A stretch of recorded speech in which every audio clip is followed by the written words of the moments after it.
Okay, Hexon, it's actually less than 3 cups of milk. So I'd say 2.5 cups of milk. But you want it to be about, you know, let me find the scoop. You want it to just pour.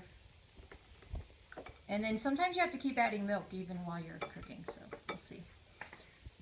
Alright, so I got that basically where I want it. I'm going to add some vanilla. If I can open the lid. And if I have to guess, it's about a teaspoon. You don't have to use vanilla. I use vanilla in all my baking. Mix it in. And now, here's the tricky part with the sugar. I'm going to start with less than half a cup. Actually, I can put the whole thing in, and then I'll just keep mixing sugar in until I get it to where I like the sweetness of it. And it's not very scientific. You just kind of dip your finger and taste. Nope, not sweet enough.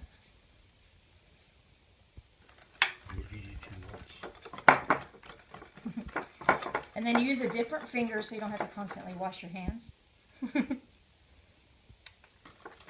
Okay, that's sweet enough. So it's about a 1/4 cup of sugar is what that worked out to be.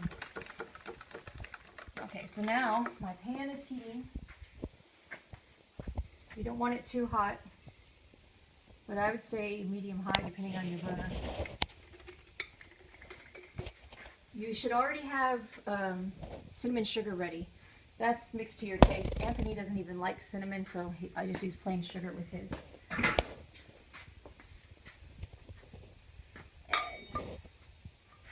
I have everything ready at my stove.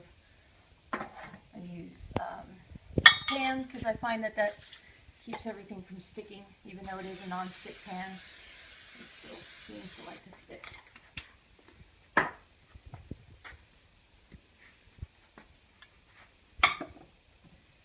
And this is probably half a cup, but it depends on the size of your pan. I want it a little bit hot. I had already had the pan warming up while I was mixing everything. You pour it in the middle, pick up your pan, let everything go out to the edges. It doesn't matter what size you make them, it's up to you. Now at this point you will need all the edges to brown. The middle will bubble a little bit like a normal pancake, but you really want the edges to look crispy. At least that's the way I like them. I use the spatula and the spoon when it gets to the rolling phase. So this shouldn't take too long because I can hear it cooking. You might lift up the edges every now and then to see if it's cooking. You want it to be brown though, you don't want it to be all white.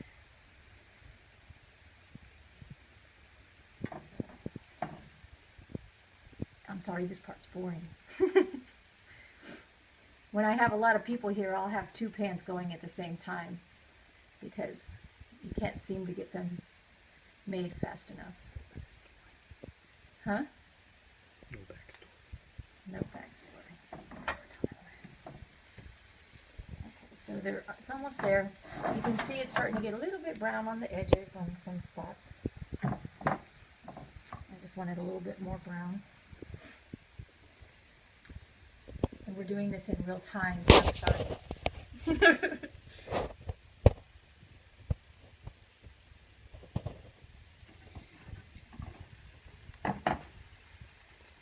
Okay, that's good enough. I can flip. Just flip it in one swoop. Then you take your cinnamon sugar, or regular sugar if you're like Anthony, you don't like cinnamon. Sprinkle that on there. And I like the sugar to cook in while the other side of the pancake is cooking. And again, you lift to look at the other side, make sure it gets brown and crispy. This side cooks a lot faster than the first side. Then once you're there, this is my technique, is I put with one side and I hold with the tip of the spoon to get a tight little roll here. Put it on my plate, or whoever's plate is waiting because they're hungry, and sprinkle with more sugar. You're good to go.